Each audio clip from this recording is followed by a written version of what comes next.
እኔ የምላችሁ እዛ ጋር ያለችው ልጅ ማለት ነው እዚህ ጋር ያለችው ልጅ ከዚህ በፊት ሀቢባ ጋር ቀርባ ነበረ። እኔ አውቃለሁ አስታውሳለሁና ማለት እንትን ልትከፍት ምናምን ነበር። አሁን ጎመን ምናምን ጉልት እየሸጠች ነው። ሁሌ በዚህ ሳልፍ ስለማያት እስኪ ልጠይቃትና ምን ሆና ነው ምን አጋጣ ማለት አልተሳካላትም ነው የተሰበሰበላት ብር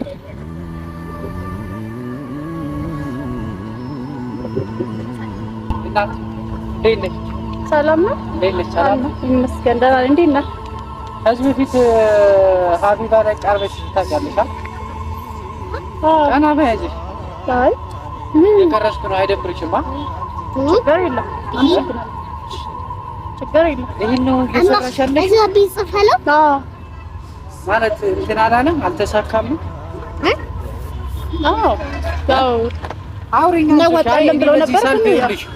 በዚህ ሰልፍ ሁሌ አይሻለሁና ፒንክሽ ወንድ ምን ፈልገህ ነው? ጌታን ተው እስኪ አውሪኝ። አይ ይኸውልሽ ብዙ ብር እንደተሰበሰበልሽ ምናምን ነው እኔ የማውቀው ማለት ነው። ብዙ ሰው እንደዛ ይላል እና እንዴት ነችና እንዴት ነች? ይችላል እኮ ቡማሚ ደብሮሻል ልሂድ? አይ ምንም አታረግማ። ችግር እኮ ምንም አታረግማ። ላቆምልሽ ቀረጫው አሁን ይሄን ነው የምትሰሪው? አዎ ይሄን ነው የምሰራው። አይ ብዙ ብር እንደተሰበሰበልሽ ነበር የማውቀው እኔ። ብዙ ሰው እንደዛ ነው የሚለኝ። አትፍሪ፣ አይዞሽ እናቴ። አይ መፍራት አይደለም እኮ እንግዲህ እንደሰማችሁት ነው። የአንዱ ፋይል ሲወጣ የሌላውም ይቀጥላል። የሌቦቹ ፋይል ገና ይወጣል ደግሞ ተያይዞ። አላሁ ተዓላ በቃችሁ ሲላቸው ነው በቃ ጠብቆ አሁን የነሱን ፋይልና ጉድ የሚያወጣበት ጊዜ ነው። እንግዲህ ቪዲዮ ላይ እንዳያችሁት ልጁም እያለ የነበረው ቪዲዮን ሀቢባ ቤት ገብተሽ ላይቭ ላይ ብዙ ብር እንደተሰበሰበልሽ ነው ማቀው። እዚህ ምን ትሰሪያለሽ አላት ይመስለኛል። በልጇ ምክንያት መሰለኝ ተሰበሰበላት። ልክ እንዳንተው እንደምትለኝ ነው ብዙ ሰው የሚለኝ። ግን የተሰበሰበልኝ ብር 170 ሺህ ትበል 107 ብር እንደዛ ይመስለኛል ያለችውና ያ ብር ደግሞ እኔ የቤት ክራይም ነበረብኝ፣ የሰው ዕዳ ነበረብኝ፣ ከፈልኩኝ። ምንም የቀረኝ ነገር የለም እና ሰው እንደዛ ነው የሚለኝ። እሷ በቃ ሲቀርጻት ራሱ ደስተኛ አይደለችም። አንተስ ምን ልታረግልኝ አለች። እውነት እኮ ነው፣ ተስፋ ያስቆርጣል።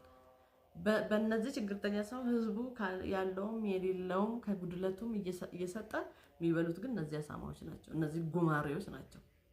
አሳማ የሚበላውን ይመርጣል አይመርጥም እኮ ጥንብ አይደል የሚበላው? የራሱን ሰገራ እኮ ነው መልሶ የሚበላው። አሳማ ማለት እንደነሱ አሳማ ማለት ናቸው እነዚህ ሰዎች በነገራችሁ ላይ እንጂ የደሃን የምስኪን ሀቅ የሚበላ ያለህን ሀቅ እንደበላ ነው የሚቆጠር። ባለፉበት ባልደከሙበት ብር እንዴ ይሄ እኮ ምንም ወጥቶ ከመለመን ለራሳቸው እኮ ነው እየለመኑ ያሉት እንጂ ለችግርተኛው ሰው አይደለም። ለችግርተኛው ሰው አዝነው አይደለም፣ ለራሳቸው ጥቅም ነው የሚለምኑት። ምክንያቱም ችግርተኛው ጋር የሚደርሰው ከ120% ቢሆን ነው 80% ነው ራሳቸው ነው የሚወስዱት። እንዳያችሁት እነ ነጃት ቪዲዮ ላይ እነ ነባ ቪዲዮ ላይ እንዳያችሁት ማለት ነው። እና ይኸውላችሁ እንደዚህ ነው በቃ። ይሄ ከሚሆን እንደዚህ እነ ኬሌ ነገረኛው እንትና ችግርተኛው እነ መልእክተኛው ምናምን ተብሎ በግለሰቦች በእነዚህ አሳማ እነዚህ የሚበሉትን እንኳን የማይመርጡ አሳሞች በእነሱ ከሚሰበሰብ በእነሱ ፕላትፎርም ላይ በእነሱ በኩል ከሚሰበሰብ ባቡል ሀይርና መቆደኒያ አለ ላይሰንስ ያላቸው ድርጅቶች ናቸው። በዚህ ላይ ደግሞ የነሱ ቲክቶክ ፕላትፎርም አላቸው። ችግርተኛው መረዳት ያለበት ሰው እዛ ቦታ ላይ ሄዶ ሁለቱም ድርጅቶች ፈቃደኛ ሆነው በራሳቸው ፕላትፎርም ላይ ቪዲዮቸውን ቢለቁላቸው ባንክ አካውንታቸውን ቢፖስቱና ያ ሰው በእነሱ በኩል ቢረዳ፣ አንደኛ ነገር ይሄ ድርጅትም የተቸገረው ሰው ችግሩ አሳማኝ መሆኑን ቼክ አድርጎ አረጋግጦ ነው ዝም ብሎ እንደነዚህ አብሮ እንግዲህ አሁን የጀማል እና ነባ ቪዲዮ ላይ ጭራሻውን እንትኖራ ችግርተኛው ራሱ አብሮ እንትን ነው የሐኪም እንትን የለውም ማስረጃ የለውም እየተባለ ነው እንግዲህ አላህ ያውቀው።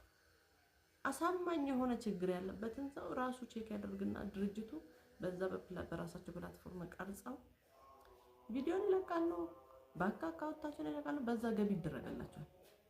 ያ የሚፈልገው አካል ማለት ነው የተቸገረው አካል ገቢ የሚፈልገውን ብር የሚበቃውን ለሕክምናም ይሁን ለምንም ይሁን ይበቃዋል የተባለውን ብር ተሰጥቶት እዛ የቀረው ደግሞ ለድርጅቱ ይውላል ማለት ነው። በአንድ ድንጋይ ሁለት ወፍ እንጂ እንደዚህ ካልሆነ ሌቦቹ ይቀጥላሉ። መቼም ወደ ኋላ አይሉ። እናንተ ስላወራችሁ ህዝቡ ስለተንጫጫ የአንድ ሰሞን ነው መንጫጫት። በነገራችሁ ላይ የአንድ ሰሞን ነው፣ ከዛ ይረሳል፣ ከዛ ደግሞ ይቀጥላል። እነሱ ሌብነታቸውን ይቀጥላሉ ማለት ነው።